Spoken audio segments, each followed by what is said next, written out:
বাংলাদেশের নির্বাচন পালিত করে হচ্ছে অন্য ইনসেন্টিভ গুলো, যেই ইনসেন্টিভ গুলো নাগরিক সত্তা তৈরি করে না, যে ইনসেন্টিভ গুলোর মধ্য দিয়ে নাগরিক দায় তৈরি হয় না। তাই আমরা বারবার বলছিলাম যে একটা ভালো ভোটের প্রধানতম অংশীদার হচ্ছে ভোটাররা।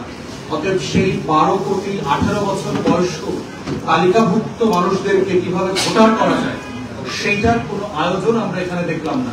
এবং সেটা কিভাবে করা যায় সেটা আমরা বারবার প্রেসে বলেছি, বিভিন্ন টেলিভিশন ইন্টারভিউতে বলেছি এবং নির্বাচন কমিশনকেও বলেছি যে আপনারা ভোটার প্রোটোকল তৈরি করেন, আপনারা কার্টুন তৈরি করেন, যেভাবে বিজ্ঞাপন দিয়ে গাছ লাগানোর ব্যাপারে সরকার ক্যাম্পেইন করেছে, কুদ্দুস বয়াতির চুল ঝাঁকানি দেখা, মিনার কার্টুন দেখাতে এই দেশের সচেতনতা তৈরি করা হয়েছে।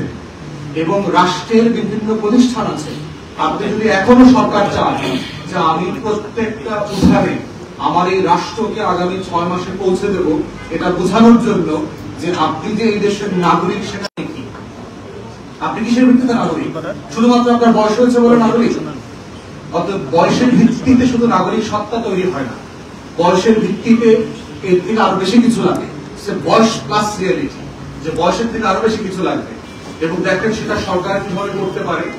আমাদের অনেক প্রতিষ্ঠান আছে সরকারে যারা একদম গ্রাম পর্যায়ে তারা কাজ করে।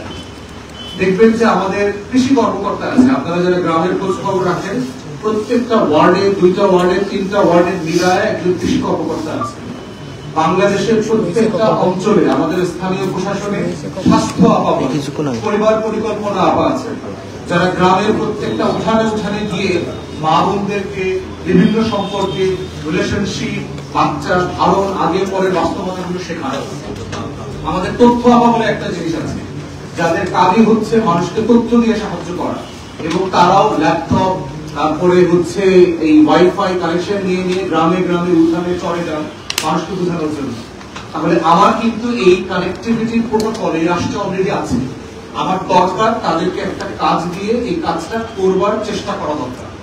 এরপরে আপনারা জানেন যে আমাদের প্রত্যেকটা স্কুলের কলেজে শিক্ষক আছে, প্রাইমারি স্কুলগুলোতে, মাদ্রাসাগুলোতে, এবং সরকারি এবং বেসরকারি টিচার আছে, এবং প্রত্যেকটা গ্রামীণ জনপদকে তারা কভার করে। অর্থাৎ এই জনগোষ্ঠীকে কাজে লাগিয়েও কিন্তু আমরা ভোটার প্রোটোকল তৈরি করতে পারি। অথচ দেখবেন আমাদের নির্বাচন কমিশনের আচরণ বিধি যদি খেয়াল করেন, এর পুরোটা হচ্ছে রাজনৈতিক প্রার্থী কেন্দ্রিক, যে প্রার্থী এটা করতে পারবে না, প্রার্থীকে এটা করতে হবে, প্রার্থী এটা করলে জরিমানা হবে, প্রার্থী এটা করলে ইয়ে বাতিল হবে, মনোনয়ন বাতিল হবে। প্রার্থী নিজেই হচ্ছে বিকাশে টাকা দেয় এবং ওই বিকাশের টাকা প্রার্থী আবার নিজে খায়, ব্যাপারটা এরকম হয়। তুমি বিকাশের টাকাটা যারা দেয় সেই টাকাটা খাচ্ছে না, তুমি দেয়াটা অন্যায়, নেয়াটা অন্যায় না? তাহলে যেটা নেয়ার অন্যায় যিনি করছেন তাকে তো বুঝাইতে হবে যে আপনার একটা আচরণ বিধি আছে। তাহলে ভোটারের আচরণ বিধির প্রোটোকল কোথায়? অতএব 12.5 কোটি মানুষ যদি চিন্তায় ভোটার না হয়, শুধু তালিকায় ভোটার হয়, সেই ভোটারের মধ্য দিয়ে কখনো জনগণের প্রতিনিধিত্বশীল রাজনৈতিক নেতা কর্মী নির্বাচিত হয়ে আসতে পারবে না।